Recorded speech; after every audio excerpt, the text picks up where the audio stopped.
En abril del 2017, Florencia viajó con su hija a Río Gallegos para estar unos días conmigo en Santa Cruz. Alicia quería ver a la nena y me dijo que fuera a comer con ella.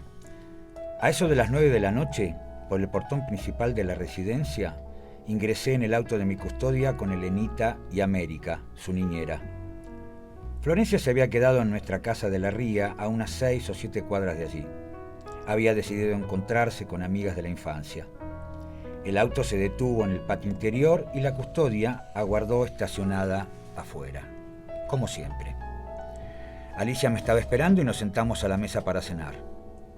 No habían transcurrido ni siquiera 20 minutos de nuestra llegada cuando aparecieron en forma absolutamente sincronizada y organizada numerosos grupos de violentos manifestantes, con pancartas, palos, bombos, algunos encapuchados, y comenzaron a golpear el portón con gran agresividad. Insultaban y se notaba que sabían que yo estaba dentro. También golpeaban las rejas que rodean la casa y habían sido colocadas durante la gestión de Daniel Peralta como gobernador. Me avisaron que, ni bien ingresé a la residencia, dirigentes sindicales y políticos de la oposición provincial habían comenzado a incitar a la violencia por las redes sociales. Luego me enteraría que uno de ellos posteaba: «Hay que quemar toda la residencia con Cristina adentro». Alicia, que ya había sufrido otro ataque en el mismo lugar cuando era visitada por sus hijas, su yerno y su único nieto, se asustó mucho por la presencia de Elena. Es que en aquella oportunidad, también con mucha violencia, habían intentado quemar el portón de ingreso que está ubicado al lado del nicho de gas. Esa vez tuvieron que disimular lo que sucedía para que el nene no se asustara. Sin embargo, en esta ocasión, mi presencia actuó como un incentivo inesperado que agudizó exponencialmente el grado de violencia desplegado. No solo para continuar intentando forzar la renuncia de Alicia, cosa que el entonces diputado nacional de Cambiemos, Eduardo Costa, después de perder las elecciones como gobernador, venía fomentando insistentemente, sino que además se llevaban el premio mayor: la yegua estaba adentro. Nunca había sufrido un grado de violencia como el que desataron durante esa madrugada militantes y dirigentes de la oposición en Santa Cruz. Intentaron asaltar la vieja casa de Gregores, con ese nombre se conoce el histórico lugar. La lluvia permanente de piedras contra techos y ventanas se prolongó durante horas, rompiendo cristales. Adentro de la residencia solamente éramos 5 mujeres y una bebé: Alicia, las 2 empleadas, América, Elenita y yo. En ese momento, mi nieta tenía poco más de año y medio, la misma edad que su madre cuando en 1991 llegó con nosotros, siendo también una bebé, a esa residencia. Aproximadamente a las 2 de la mañana intentaron derribar la puerta principal de acceso directo al interior de la casa, que está entre el escritorio y el living. Tuvimos que armar una barricada utilizando sillones y mesas de la casa. Fernando Basanta, ministro de Gobierno, dirigía desde su despacho el operativo de la policía de la provincia, que siempre fue disuasivo y no de enfrentamiento con los manifestantes, que tuvieron durante horas totalmente rodeada la casa. Debo decir que su temple y nervios fueron los que impidieron un desastre. Recién a las 5 de la mañana, los manifestantes fueron dispersados después de horas de terror. Habíamos encerrado a Elenita y a la niñera en el viejo cuarto donde dormía Florencia cuando era pequeña. En los grandes medios hegemónicos nacionales, el hecho se quiso pintar como una pueblada contra Alicia y Cristina, o sea, contra los K. TN, la señal de cable del Grupo Clarín y un mobilero de apellido Malnati, que casualmente estaba en Río Gallegos, a más de 2.000 kilómetros de la capital federal, habían transmitido en vivo y en directo durante toda la noche y la madrugada las escenas bélicas que, no tengo dudas, habían sido prolijamente programadas con anterioridad. Recién al otro día, cuando subí a YouTube el video que demostraba los destrozos y roturas de cristales, ventanas y puertas, las piedras y el estado en que quedó el lugar, se pudo ver claramente lo que había pasado y no tuvieron más remedio que dar cuenta de la inocultable realidad. Después de más de 12 horas de iniciado el feroz ataque sobre la residencia de la gobernación de Santa Cruz, donde se encontraba la gobernadora de esa provincia y una expresidenta de la Nación, Mauricio Macri publicó un tuit repudiando los hechos. Siempre me pregunto, a la luz de aquellos terribles y violentos acontecimientos, ¿Qué hubiera pasado si lo mismo hubiera sucedido durante mi presidencia y la casa atacada hubiese sido la de un gobernador de la oposición y con un expresidente de su fuerza política adentro? ¿Qué hubieran dicho los medios y los dirigentes de otros partidos? Son preguntas cuyas respuestas anidan en el pasado y sobre todo en el presente de un país, el nuestro, donde cualquier persona que se manifiesta en la calle contra las políticas de hambre y miseria del gobierno de Mauricio Macri es considerado prácticamente un golpista, a partir del recurrente intento del Ministerio de Seguridad en recrear la doctrina del enemigo interno. Desgraciadamente, nada nuevo bajo el sol y como un espejo invertido, la Argentina volvió a cambiar presente y futuro por el peor de los pasados. Capítulo 3. Néstor y yo y nuestros hijos también. Néstor me lo dijo: te van a perseguir a vos y a tus hijos. No fue altisonante. Estaba serio y cuando le pregunté: ¿por qué decís eso?, enseguida cambió de conversación. Fue en el Calafate. Lo que no puedo recordar es si fue durante la última semana que estuvimos juntos y que me había resfriado muy fuerte o en el viaje anterior. Sí, recuerdo perfectamente lo del resfrío, porque ese lunes 25 de octubre del 2010 había vuelto enferma de Río Negro, de visitar el centro tecnológico de Pilcanilleu.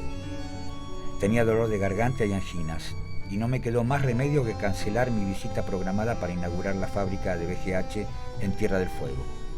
No me sentía nada bien y cuando se lo dije a Néstor me dijo: bueno, ahora lo único que falta es que te mueras y nos dejes a Cobos de presidente. Mirá, querido, a Cobos lo pusiste vos, así que a mí no me jodas, le contesté enojada. Me miró y se rió. En nuestros códigos de discusión, esa era su manera de darme la razón. Aún no sabíamos lo que nos iba a pasar. No puedo dejar de pensar en aquel momento en que, de alguna manera, supo que ya no nos iba a poder proteger más. Él no se vio en esa fotografía de persecución, sencillamente porque no debía sentirse bien y no solo no lo decía, sino que, además, lo ocultaba.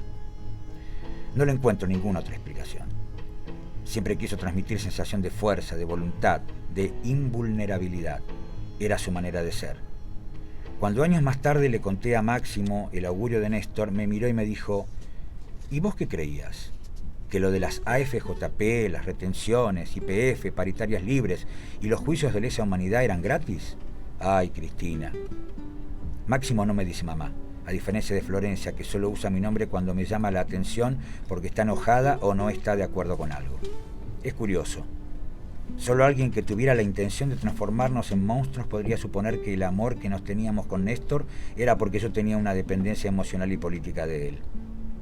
¿Es un método de destrucción política planificada o simplemente lo que los psicólogos llaman proyección de las vivencias o miserias de aquellos que las dicen o las escriben?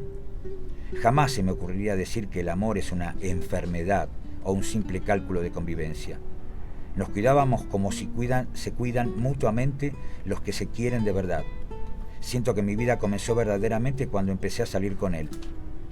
Fue en la primavera de 1974. Si bien nos conocíamos de la facultad, empezamos a vernos casi todos los días cuando Néstor se fue a vivir con Omar Busqueta, el novio de mi amiga Ofelia, Pipa Cédola. Y yo estaba preparando con él la materia de Derechos Reales. Los cuatro estábamos estudiando Derecho en la Universidad de La Plata. Néstor parecía un personaje salido del Mayo francés y me hacía acordar a Daniel Cohn-Bendit, con su pelo largo, lacio, anteojos cuadrados y grandes de marco negro, flaquísimo y una campera color verde oliva que lo hacía parecer, comentario venenoso de mi padre, un guerrillero que bajaba del monte. Mi padre, Eduardo Fernández, era un radical balvinista que decía que Raúl Alfonsín era zurdo. Siempre detesté esa expresión. Y Néstor, la verdad, no le gustaba nada. No solo por peronista, sino porque nunca comprendió nuestro vínculo.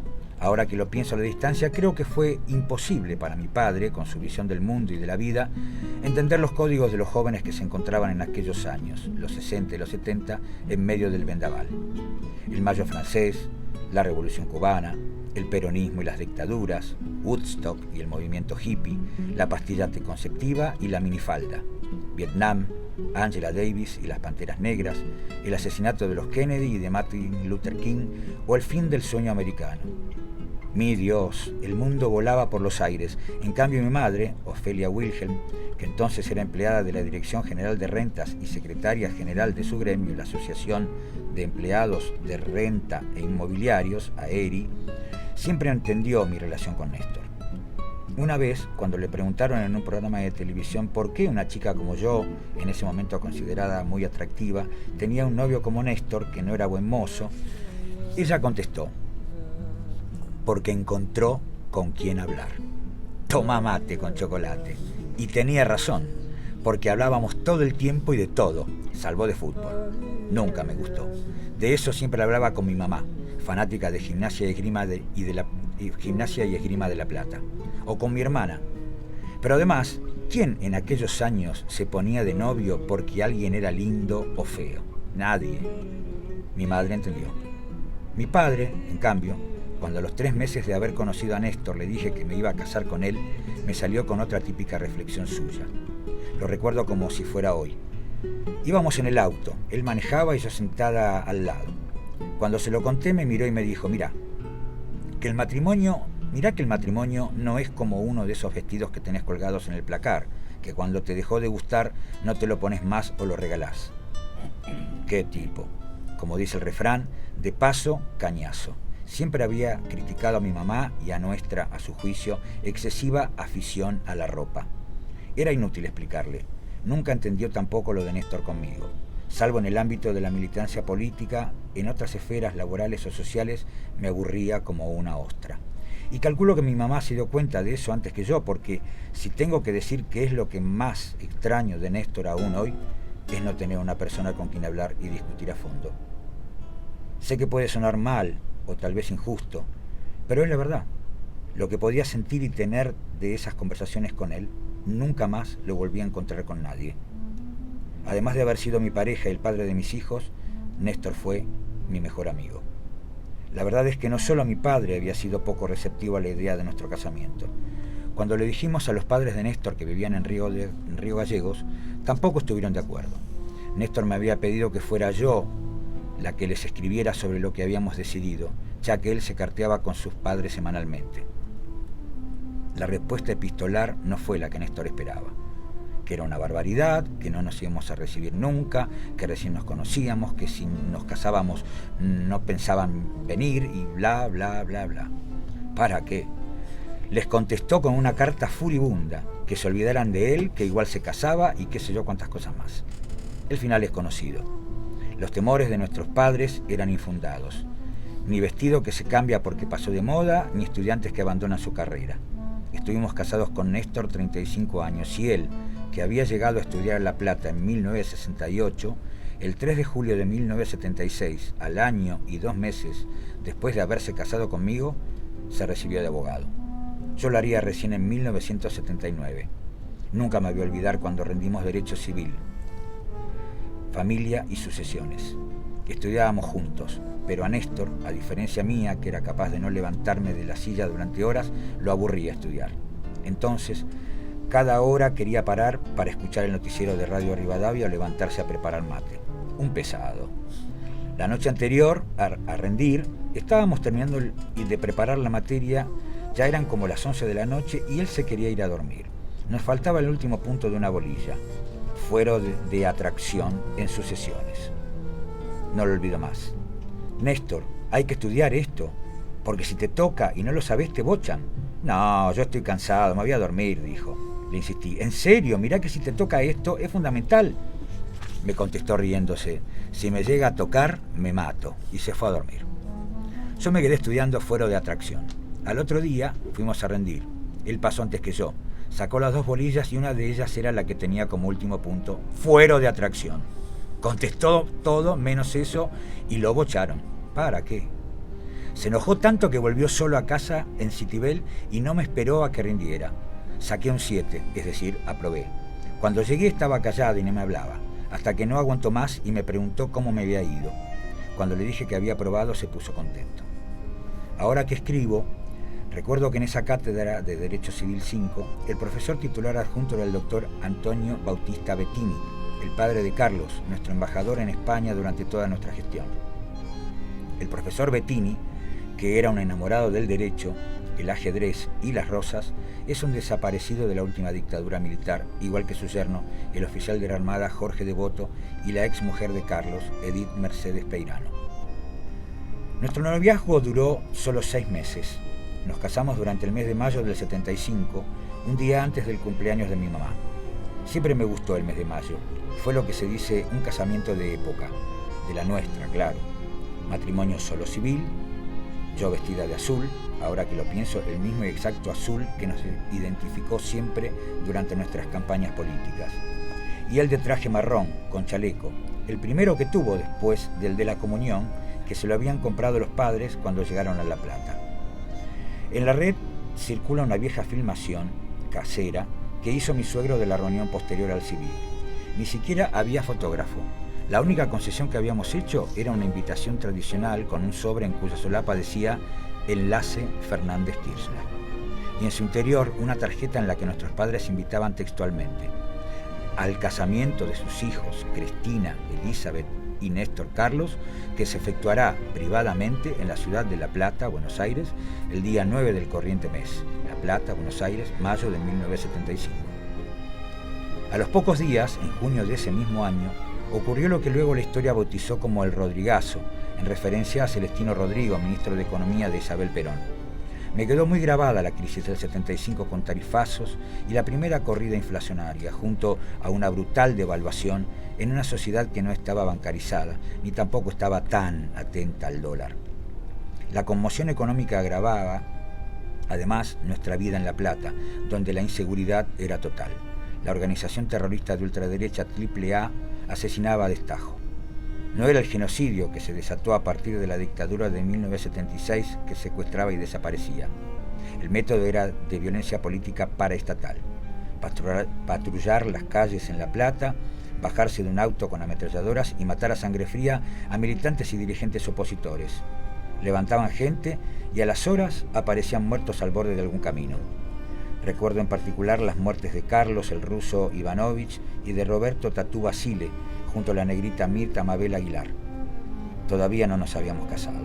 En la templada noche del 13 de marzo íbamos caminando con Néstor para mi casa.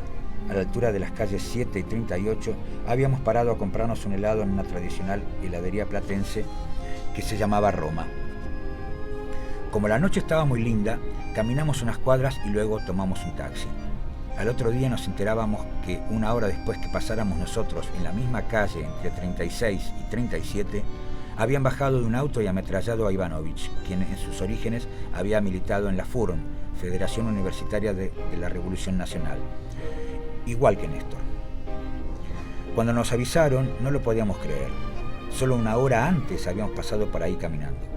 No habían transcurrido aún 48 horas cuando, parados frente al kiosco de diarios y revistas para comprar la Gaceta en la esquina del Ministerio de Economía de 7 y 45, Néstor tomó un ejemplar del diario. Se puso pálido, casi blanco, y empezó a decir, casi a los gritos, hijos de puta, lo mataron al Tatú, lo mataron al Tatú. Alcancé a levantar la vista y vi que el kiosquero nos miraba fijamente. Lo agarré de un brazo y le dije, vamos, Néstor, llegamos tarde. Pagué el diario y prácticamente lo arrastré. Néstor quería mucho a Tatú, que estaba en pareja con la negra Aguilar. Los habían seguido y secuestrado cuando salieron del velatorio del ruso, y los cuerpos aparecieron acribillados a balazos en un descampado cerca de Punta Lara. Mi Dios. Por eso me quedó tan grabado ese momento de la crisis que se había desatado con el Rodrigazo. Sin embargo, tal vez lo que más influyó de aquella época sobre mi gestión en términos políticos fue el enfrentamiento del gobierno con la CGT, con las paritarias en aquellas crisis del 75. Isabel Martínez gobernaba con José López Rega, a quien los militantes habían bautizado como el Brujo por su afición al esoterismo, y con Celestino Rodrigo. También estaba Ricardo Sin, como segundo de Rodrigo, un ajustador feroz. Pretendían que luego del tarifazo y una devaluación del 160% que había pulverizado el poder adquisitivo de los salarios, las paritarias tuvieran el techo que fijaba el gobierno. La CGT no aceptó y en una dramática reunión en la Quinta Presidencial de Olivos, así por lo menos me pareció durante su transmisión por televisión, el sindicalista Adalberto Wimmer, junto a todo el consejo directivo de la CGT que se encontraba presente, se paró y mirándola a Isabel, que estaba sentada entre López Rega y Rodrigo, le dijo: «Señora, la CGT no acepta ese aumento». En el país había una tensión enorme. Perón había muerto el 1 de julio del 74. Las organizaciones Montoneros y el Ejército Revolucionario del Pueblo, ERP, habían sido declaradas ilegales y las acciones armadas de la guerrilla eran cada vez más audaces y desafiantes. Era un momento de crisis tremendo, a tal punto que la CGT finalmente llamó a una huelga general que exigió y logró la renuncia de Rodrigo y López Rega, nada menos que el 17 de octubre de 1975, una fecha fundacional en la historia del peronismo.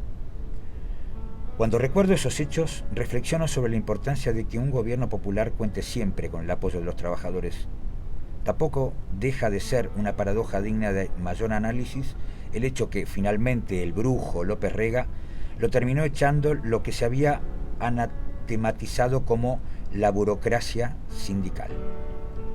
Mis reflexiones sobre los momentos de tensión en la historia argentina tuvieron que ver directamente con el curso de nuestras vidas. Durante la dictadura tuve mucho miedo a la desaparición o a la tortura cuando vivíamos en La Plata, donde habían desaparecido y asesinado a muchos compañeros de militancia. Con Néstor habíamos decidido pasar las fiestas de diciembre del 75 en Río Gallegos, con sus padres. Justo la noche en que viajábamos, el brigadier de la Fuerza Aérea, Orlando Capellini, había intentado un golpe contra el gobierno de Isabel Perón. Recuerdo que llegamos a un aeroparque desierto y tuvimos que esperar durante horas para embarcar en el vuelo que nos llevaría a Santa Cruz.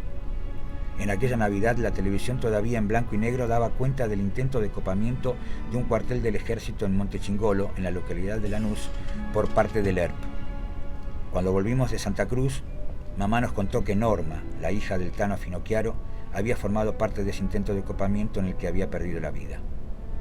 El Tano Finocchiaro, el enfermero que toda la vida había aplicado a nuestra familia las inyecciones que nos recetaban cuando estábamos enfermos. Lo recuerdo como si lo estuviera viendo. Llegaba en moto con su campera de cuero negra. Era pelado y lo que le quedaba de cabello era blanco. Su dialecto ítalo-argentino era un cocoliche, una mezcla inefable. Me contaron que nunca pudo recuperarse. En la madrugada del 6 de enero de 1976 en Río Gallegos, nos detuvo la policía provincial por orden del ejército, junto a una pareja de amigos, Oscar Cacho Vázquez y su esposa Mabel Velázquez. La orden de detención era para Cacho, que había sido delegado de la Regional Séptima de la Juventud Peronista, y para todo aquel que lo acompañara. Estuvimos presos 17 días. A Cacho lo llevaron a la unidad carcelaria número 15, la misma en la que habían estado detenidos y se habían fugado en 1957 John William Cook, Jorge Antonio, Héctor J. Cámpora y Guillermo Patricio Kelly. Néstor quedó en la seccional primera de la policía, ubicada en la entonces avenida Roca, hoy presidente Kirchner, de Río Gallegos, y a nosotras dos nos llevaron a la seccional tercera de mujeres, a una cuadra de la que, luego de muchos años, sería nuestra casa de la calle Monte Aymon. Todos y todas incomunicados. Mabel, que no era peronista y le criticaba su militancia a Cacho, lloraba todo el día. Pobre Mabel. No entendía por qué estaba presa. O sí, porque finalmente lo mandó a freír churros y se separó. Estábamos a disposición del área de seguridad militar, que tenía un número que no recuerdo, y en la misma comisaría había otras 3 mujeres presas a las que les habían dicho que éramos subversivas y que no podían hablar con nosotras. Una de ellas era una mujer mayor que había matado o intentado matar a su amante. La otra, la esposa de un policía a quien le había puesto talio, veneno para ratas, en el mate. Y una adolescente que no sé qué problema había tenido con su padrastro. Lo cierto es que después de unos días, cuando se enteraron de que me faltaban pocas materias para recibirme de abogada, esas mujeres se acercaron por la mirilla de mi celda a preguntarme sobre su situación. Mi ya conocida y muy criticada por los opositores locuacidad hizo el resto. Ya tenía con quién hablar. Alicia me llevaba comida por la mañana y la noche, y María Ostoik, la madre de Néstor, me hacía llegar todos los días chocolate y fruta, hasta que consiguió, por la amistad de mi suegro con alguien del gobierno provincial, visitarme en mi celda donde estaba incomunicada. Lo recuerdo a la distancia, con mucha ternura. Cuando me vio en el camastro en el que dormía, con unas frazadas viejas y raídas, me dijo llorando: «¿No tenés sábanas?». «Ay, María, ¿qué me importan las sábanas? Hablen para que nos saquen de acá». Fue entonces cuando la decisión del interventor de Santa Cruz, Orlando Parolín, el gobernador constitucional Jorge Zepernik, había sido destituido y la provincia intervenida poco tiempo después de la muerte de Perón, puso en crisis nuestra detención al exigirle al jefe del área militar, coronel Jorge Caloni, que nos liberara o nos pusiera a disposición del Poder Ejecutivo Nacional, porque él no quería tener presos políticos en su provincia. El hecho de que Caloni estuviera casado con una descendiente de los Aristizábal, una arraigada familia santacruceña, muy amiga de los tíos de Néstor, debió pesar porque finalmente fuimos liberados. Recuerdo que nos reencontramos con Néstor en la puerta de la vieja casa familiar de la calle 25 de Mayo. Nos abrazamos muy fuerte y le dije: «Tenemos que irnos del país. Esto va a ser una masacre. Nos van a pasar por arriba con una Caterpillar». Él quiso tranquilizarme y me dijo: no van a ser para tanto. No va a ser para tanto, va a ser como todos los golpes. Los primeros 2 o 3 meses habrá que cuidarse y después todos se aflojan. Esa era la teoría de Carlos Couto Moreno, un viejo compañero de La Plata. Lamentablemente la historia se encargó de darme la razón. Mujer mirando al sur. Néstor se recibió el 3 de julio de 1976 y el 27 de ese mismo mes nos fuimos a Santa Cruz. Yo estaba embarazada de Máximo. Vivíamos en la casa de sus padres, la familia Kirchner Ostoik. Si alguien alguna vez me preguntara si había conocido un matrimonio que pudiera ser tomado como ejemplo, no dudaría un instante. Néstor, padre, y María. El papá de Néstor pertenecía a una familia muy arraigada entre los NIC, código de identificación de los nacidos y criados en Santa Cruz. María había nacido en Punta Arenas, sus padres habían emigrado de Croacia como tantos otros. La colonia de inmigrantes de ese país es muy numerosa en el sur de Chile. La ciudad amurallada de Dubrovnik, en las costas del Adriático, de donde habían venido Mateo Ostoik y Antonia Dragnik, era siempre mencionada como un destino turístico a cumplir algún día. Con mis suegras siempre tuve una relación espectacular. Me llevaba mejor que con mi mamá.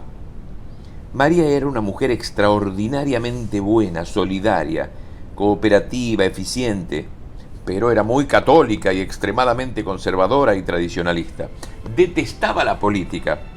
Sin embargo, nunca discutí con ella. Siempre la acepté como era. Pesaba más todos los otros valores y nunca me importó su aversión a la política. Néstor adoraba a su padre y peleaba con su madre. Mi suegro era ateo y, al igual que todos los Kirchner, muy peronista. Le fascinaba el mundo científico en cualquier disciplina y estaba suscripto a la revista muy interesante que leía con verdadera fruición. Llegó a tener 3 trabajos para mantener a la familia y que María no tuviera que salir a trabajar. Era conmovedor el amor que él le profesaba, y pese a ser tan distintos, eran una pareja de película. Todos los días daban una vuelta en su auto por las calles del pueblo. Así llamaba mi suegro a Río Gallegos, y si estaban los nietos los llevaban a tomar un helado o a mirar pasar el tren de yacimientos carboníferos fiscales que venía de Río Turbio con su carga de carbón al puerto, especialmente a Máximo, que tenía fascinación por la vieja locomotora. Cuando María le prestaba demasiada atención a sus nietos, Natalia y Romina, hijas de Alicia, y a nuestro hijo que siempre estaban en la casa de la abuela, él se enojaba porque se sentía dejado de lado. ¡Increíble! Aunque ahora que lo pienso bien, Néstor se ponía igual cuando llegaban a Olivos mi mamá y mi hermana, Giselle. Ella, que es muy observadora, se había dado cuenta. ¡Qué cosa! María era el ama de casa perfecta. No solo cocinaba muy bien, sino que además cosía la ropa de sus hijos, tejía sus suéteres, gorros y guantes. ¿El ejemplo perfecto de patriarcado? No todo es lo que parece, y los Kirchner Ostoik no fueron una excepción. Alicia era la hermana mayor de Néstor y terminó su secundario a los 16 años con el mejor promedio de la Patagonia y una beca para estudiar en el norte, Esa expresión de el norte significa Buenos Aires para los patagónicos. María puso el grito en el cielo, se oponía tenazmente a que Alicia se fuera. Recién despuntaba la década de los 60 y en Santa Cruz las chicas de familia no iban a estudiar lejos, terminaban el secundario como maestras o bachilleres y se quedaban para casarse.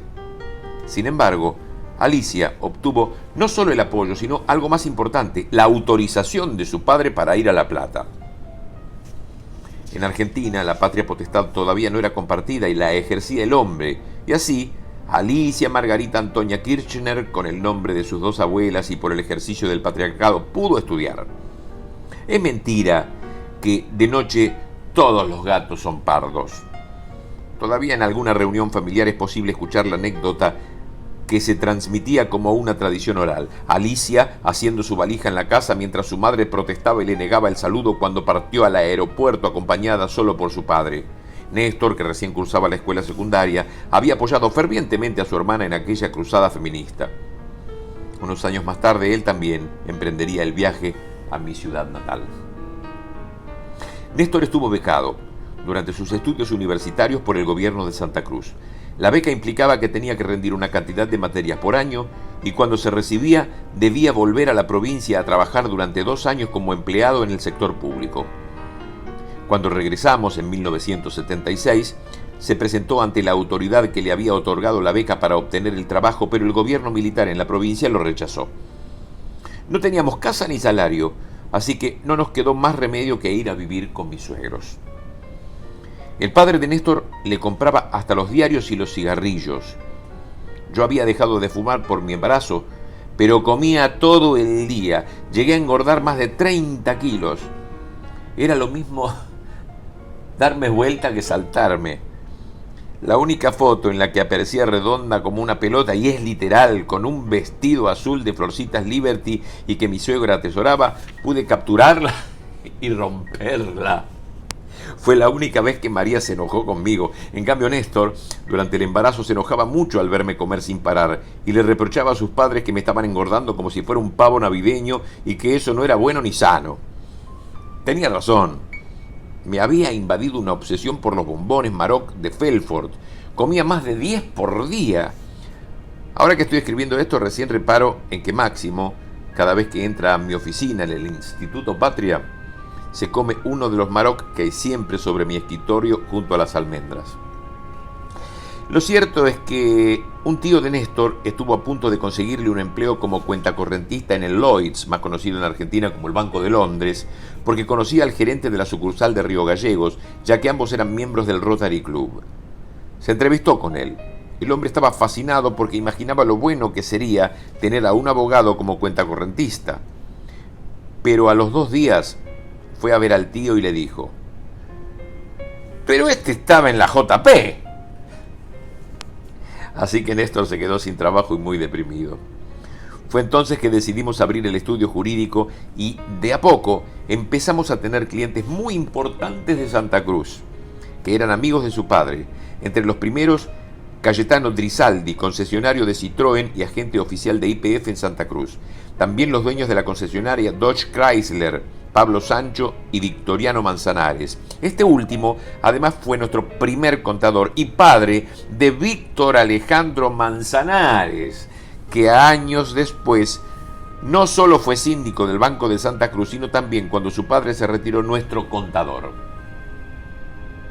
Fue a partir de ese momento que comenzamos a crecer económicamente. Desde que nos conocimos con Néstor nunca más nos separamos. Siempre estábamos juntos. Cuando estudiábamos en la facultad para recibirnos de abogados, también en el Ministerio de Economía de la provincia de Buenos Aires, donde yo trabajaba desde 1972 y mi mamá le había conseguido un trabajo cuando decidimos casarnos.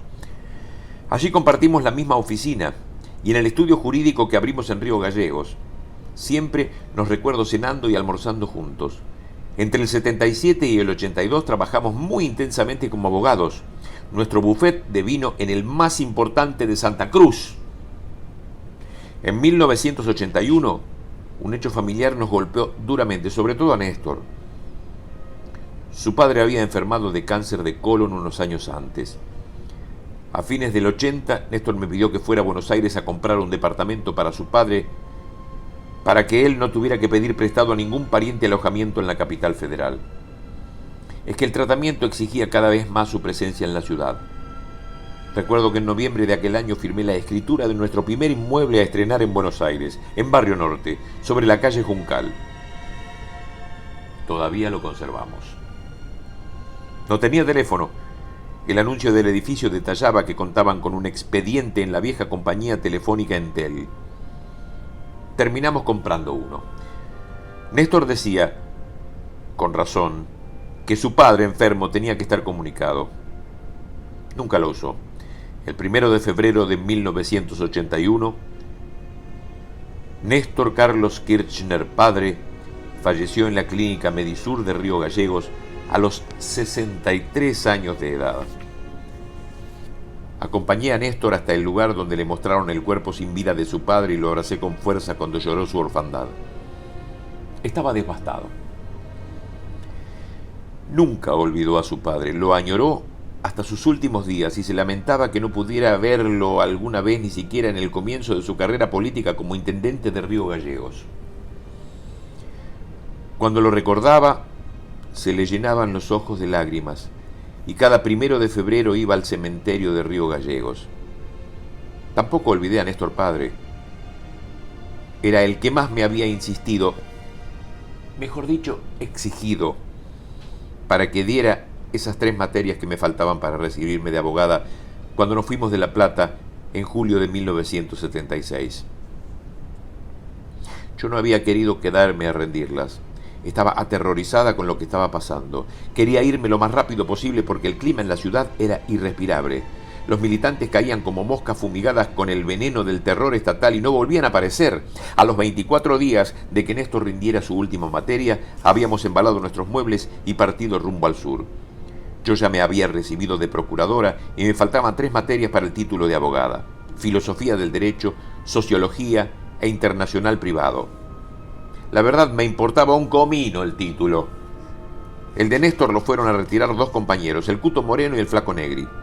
A partir de que llegamos a la casa de su familia en Río Gallegos, su padre me empezó a martillar la cabeza con que tenía que rendir esas 3 materias, que era una barbaridad que faltándome tan poco no lo hiciera. No quería ni sentir hablar de la facultad y menos de ir a rendir. Estaba tildado con ese tema.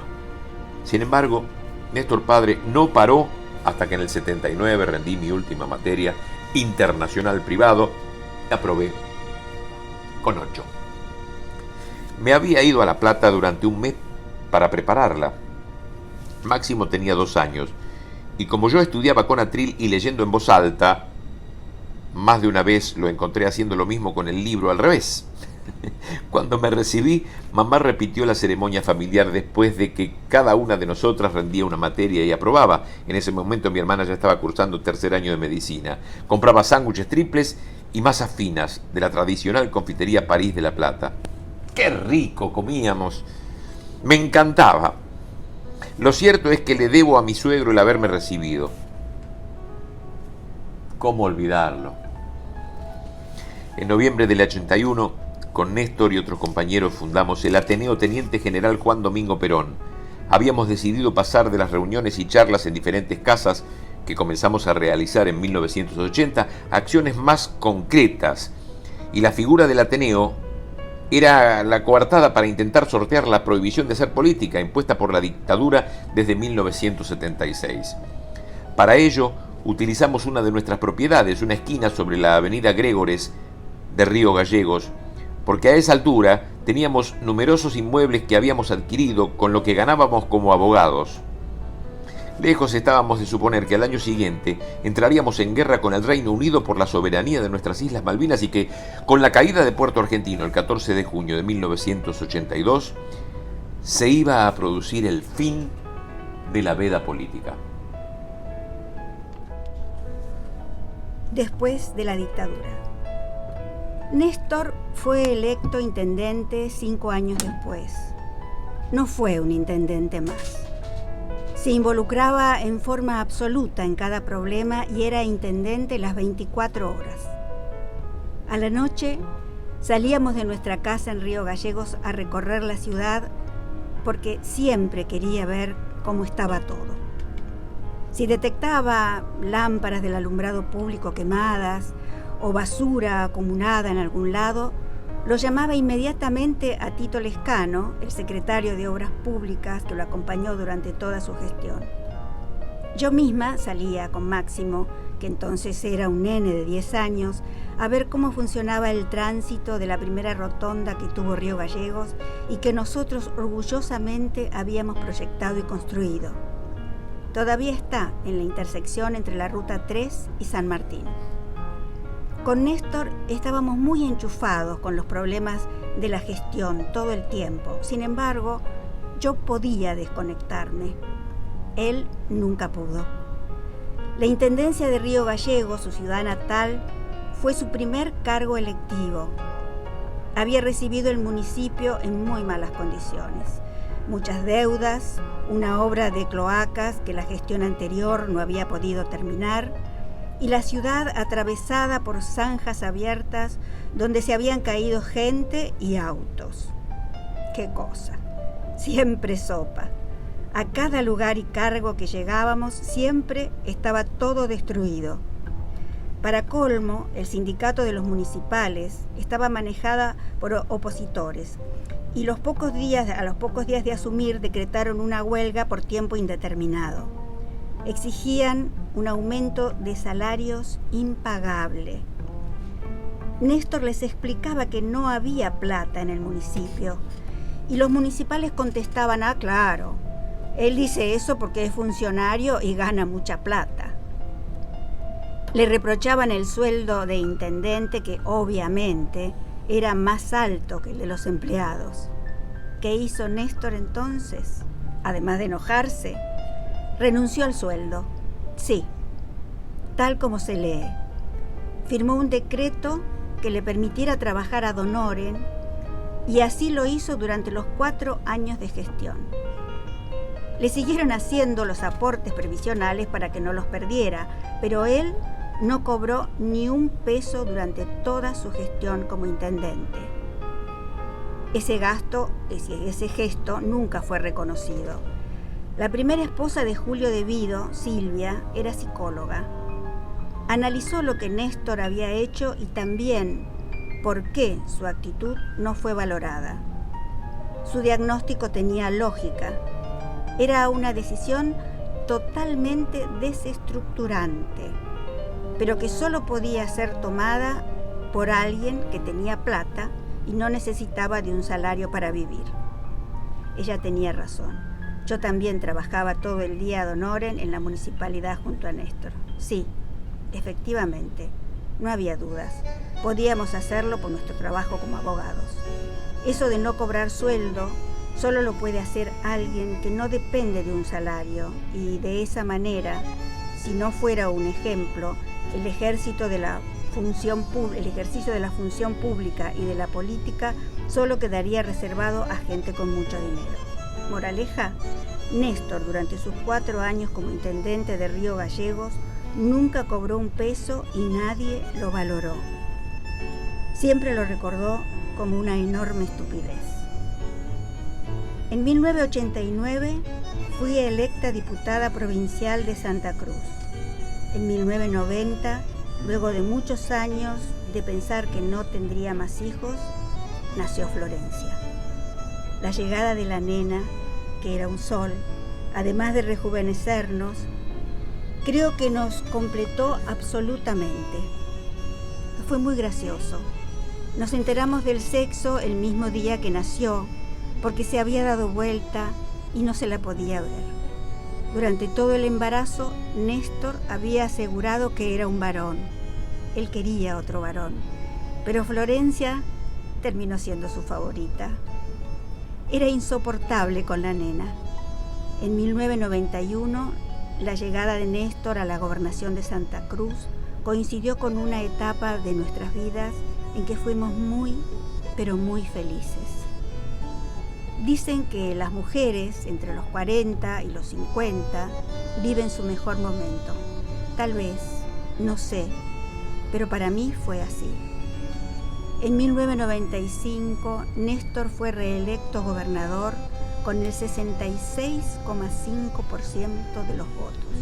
el porcentaje más alto en toda la historia de la provincia para el cargo de gobernador.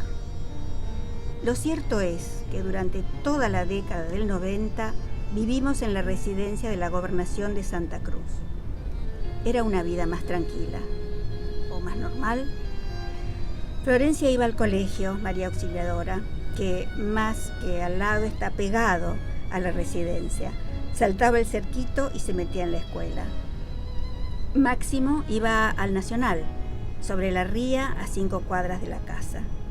Él y sus amigos preferían entrar y salir de la residencia por la ventana de su habitación, que daba directamente sobre la calle Piedrabuena. Rara vez utilizaban la puerta de ingreso del patio interior. En invierno, Máximo llegaba al colegio con el pelo congelado porque salía con la cabeza mojada después de bañarse y caminando en el trayecto se le escarchaba. En el secundario, ser hijo nuestro, lejos de facilitarle la vida, se la complicó. Cuando Néstor llegó a la gobernación por primera vez, en diciembre de 1991, las cosas no estaban nada bien y debido a la caótica situación financiera y económica, la provincia estaba literalmente quebrada y con una administración pública superpoblada. Y ante la imposibilidad de pagar los sueldos, tuvo que optar por echar gente o descontar un porcentaje de los salarios. En la reunión del gabinete donde lo decidió, había algunos que proponían eliminar empleos públicos. Para que los números cerraran, había que cesantear a 5.000 personas aproximadamente. Y me acuerdo como si fuera hoy que Néstor dijo: me corto una mano antes de firmar para echar gente. No me pienso bancar andar por la calle y que un pibe me pare y me diga: usted dejó sin trabajo a mi papá. Ni loco. El 2 de enero del 92 decretó la imposibilidad de pago y estableció un descuento de entre el 10% y el 15% sobre los salarios. Mamita, la que se armó. Yo era diputada provincial y junto a los 8 diputados que teníamos el Frente para la Victoria santacruceño, llegábamos al mágico número de 9 sobre un total de 24 que permitió sostener la medida. Lo cierto es que a los 2 años, en 1993, Néstor no solo había enderezado las finanzas de la provincia, sino que además devolvió todos y cada uno de los descuentos, más los intereses que fijaba la justicia a cada uno de los empleados y jubilados. Había funcionado como una suerte de plazo fijo forzoso. La gente estaba contenta, nadie se había quedado sin trabajo y cobraron un montón de plata justa. Pero el pobre Máximo tuvo que aguantar literalmente muchas presiones en el colegio. En 1992 cursaba 3er año y el profesor de instrucción cívica, pese a que en las pruebas había sacado 7 y 8, en la nota final de la libreta le puso un 4. Me indigné y fui al colegio. Pedí hablar con el docente y le pregunté cuál era la razón. Me contestó: lo reprobamos en conducta. Yo iba con la libreta en la mano. Perdón, yo acá veo un casillero que dice instrucción cívica y otro que dice conducta. Si tuvo problema de conducta, lo tiene que calificar en el casillero correspondiente. Es más, le dije, y ahí me embalé: si hizo algo tan malo, póngale amonestaciones o expúlselo, pero en su materia lo tiene que evaluar y calificar por lo que sabe. Me miraba y no sabía qué decirme. Continué: si usted nos tiene bronca a mi marido y a mí, vaya a tirarnos piedras a la casa de gobierno, pero no se la agarre con el chico. Estaba furiosa. No fue la única vez. En 1994, los sueldos docentes de Santa Cruz ya eran de los más altos del país y se cobraban en tiempo y forma. Máximo cursaba el 5º año y en el primer trimestre había sacado 10 en las 2 pruebas de matemáticas. Sin embargo, la profesora le puso 4 en la libreta por no haber terminado los trabajos prácticos y la carpeta. Otra vez. Allá fui de nuevo a protestar. Tampoco sabía qué contestarme. Qué cosa, Dios mío, eso de desquitarse con los chicos. Máximo era muy bueno en matemáticas. Su abuelo María lo adiestró desde chiquito. Era muy gracioso, estaba jugando en su casa, ella lo cuidaba siempre mientras yo trabajaba, y de repente, cuando pasaba y lo veía jugando, lo interpelaba. Máximo, 4x4, 5x8, 7x6, y así todo el tiempo. Lo cierto es que la profesora, al siguiente trimestre, le ofreció ir a las Olimpiadas de Matemáticas. Máximo le dijo que no, igual a su padre. En realidad, cuando escucho hablar de los hijos del poder en referencia a Máximo y Florencia, no sé si reírme o ponerme a llorar. Nunca lo disfrutaron, al contrario, siempre lo sufrieron y desde chiquitos. A Florencia tuve que sacarla de un colegio bilingüe privado en Gallegos por la manera en que la maltrataban algunas nenas de su curso, que incluso venían a la residencia a jugar o a tomar el té. La envidia suele ser algo muy feo y fuerte. En el colegio público primario, ya durante la democracia, tuve que ir a hablar con el profesor de educación física de Máximo, un militar del regimiento 24, que le había puesto insuficiente. Cuando le pregunté cuál era la razón de esa clasificación, me contestó que era porque no sabía hacer la vertical. ¿Para qué? Creo que me puse verde. Escúcheme, le dije. Su padre y yo somos abogados, y muy buenos, y ninguno de los dos supimos nunca hacer la vertical. Pero si usted le pregunta al chico quién es el presidente del país, lo sabe, porque vive en una casa donde leemos los diarios y no tenemos tiempo de andar practicando la vertical. Se dio cuenta que me había dado cuenta. Al mes siguiente vino con la calificación de suficiente. En serio, si algo no les cabe a Máximo y a Florencia, es que hayan sido hijos del poder. De cualquier manera, nuestra vida en Río Gallegos fue infinitamente más linda si se compara con la que tuvimos en la residencia de Olivos, que naturalmente te aísla, aunque no quieras. El primer año en la gobernación, por la grave situación que atravesaba Santa Cruz, no pudimos tomarnos vacaciones, pero ya en el verano del 93 pudimos retomarlas durante el mes de enero. Recuerdo que en aquella oportunidad decidimos no alquilar una casa quinta con pileta en Citibel o Bonet, como veníamos haciendo todos los años. La más linda en la que habíamos estado fue en el verano del 88-89. Yo había decidido dejar de fumar y el 31 de diciembre de 1988 a las 12 de la noche apagué mi último cigarrillo. Fumaba más de 2 atados por día. Néstor 4. Y recién dejó de hacerlo 6 años más tarde. Esta vez, la quinta tenía una pileta inmensa en medio de un gran parque. La casa era lindísima y muy bien decorada. Alicia vino con las chicas. Fue aquel enero del 89, cuando el país siguió por televisión, como si fuera una novela, el intento de copamiento del cuartel de La Tablada. El 23 de enero mirábamos absortos las imágenes en la pantalla. Fue también el verano de los cortes de luz programados de 6 horas, que nos impedían comprar más carnes o más helado del que consumíamos en el momento porque no lo podíamos conservar. Unos meses más tarde se desató la hiperinflación que terminó con la entrega anticipada del poder por parte de Raúl Alfonsín. La costumbre de alquilar una quinta para pasar las vacaciones de enero era una manera, durante los primeros años después de irnos de La Plata, de volver a estar con mi familia. Pero durante el 92 alguien me había hablado de lo lindo que era Cariló y decidimos que en esa temporada íbamos a buscar allí una casa con pileta. La encontré. Era blanca, de aberturas azules, estilo mediterráneo, llena de desniveles, con pileta y un parque de bosque de pinos increíble. Era de una pintora.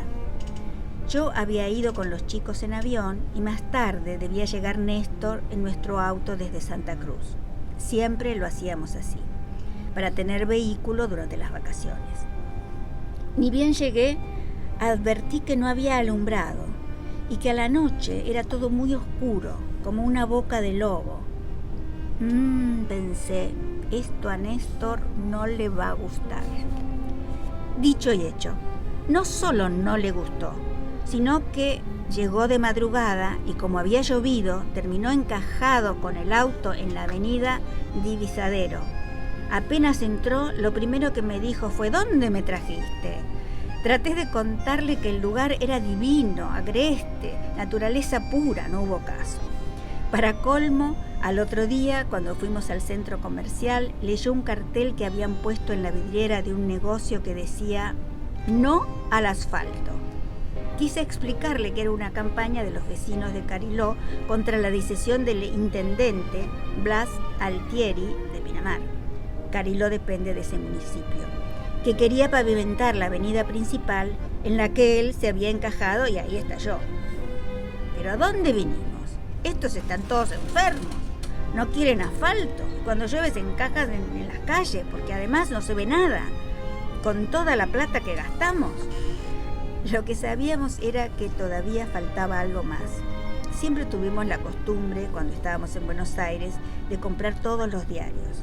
A Santa Cruz, los pocos diarios que llegan eran Clarín, La Nación y Página 12, y lo hacían después del mediodía. Así que a la mañana íbamos al centro comercial. Néstor con sus diarios a cuestas, Clarín, La Nación, Página 12, Crónica, Ámbito Financiero, La Prensa y El Día de la Plata. Y todas las revistas que encontraba. Se iba a una confitería y esperaba que yo volviera de hacer las compras tomando un café. Por supuesto, me producía y arreglaba como si fuera una fiesta: sombrero, anteojos de sol, pareo, etcétera, etcétera. Él iba de remera, zapatillas, medias, short de baño y llevaba una gorrita con la visera para atrás. Uno de esos días estaba sentado en la mesa con la pila de diarios y revistas y se acercó una señora muy paqueta que le dijo: ¿me da La Nación, por favor? Yo justo venía entrando, y ahí me ve Néstor y le dijo: no, señora, no puedo. Son de la patroncita que viene ahí. Cuando me di cuenta de lo que había pasado, no podía parar de reírme. Nunca me divertí tanto como cuando estaba con él. Esas son las cosas que no he vuelto a vivir con nadie. Máximo, que en ese momento tenía 15 años, tampoco tuvo éxito en Cariló. Se había traído de Santa Cruz su equipo de sonido y un día que estaba escuchando música a todo volumen en el jardín, al lado de la pileta, una vecina que pasaba caminando se paró frente a la casa y le dijo de muy mal modo que bajara el volumen, que ese no era el estilo del lugar. Listo. Cariló, game over. Al verano siguiente alquilamos en Pinamar una casa increíble junto al golf, destino turístico que volveríamos a repetir hasta el verano del 97. Esa fue nuestra última temporada en Pinamar y también la última del reportero gráfico José Luis Cabezas. Habíamos alquilado una casa muy linda con pileta. A esta altura, bueno es aclarar que no íbamos nunca a la playa.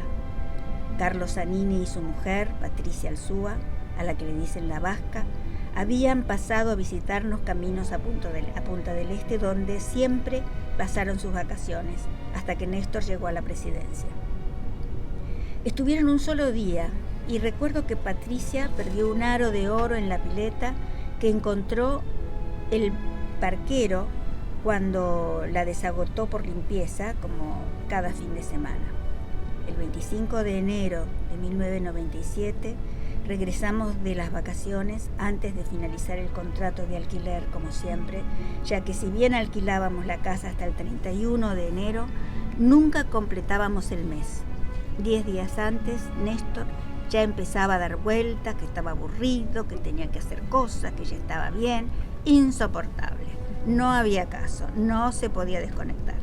Así que en la última semana de cada enero entregábamos anticipadamente la casa que habíamos alquilado, y aquel verano del 97 no fue la excepción. Cuando llegamos a Santa Cruz por la tarde, nos enteramos que había aparecido en Pinamar durante la madrugada del 25 de enero el cadáver calcinado del fotógrafo Cabezas de la revista Noticias, que el verano anterior, durante un reportaje que me hizo esa publicación, había asumido como senadora nacional en diciembre del 95, nos había tomado las fotos a los 4 juntos, Néstor, Máximo, Florencia y yo, sentados en el parque de la Casa del Golf. Una foto lindísima que todavía conservo en un hermoso portarretrato de alpaca. La familia ya estaba aburrida de hacer lo mismo en todas las vacaciones, y aquel desgraciado suceso fue nuestro caput para Miramar.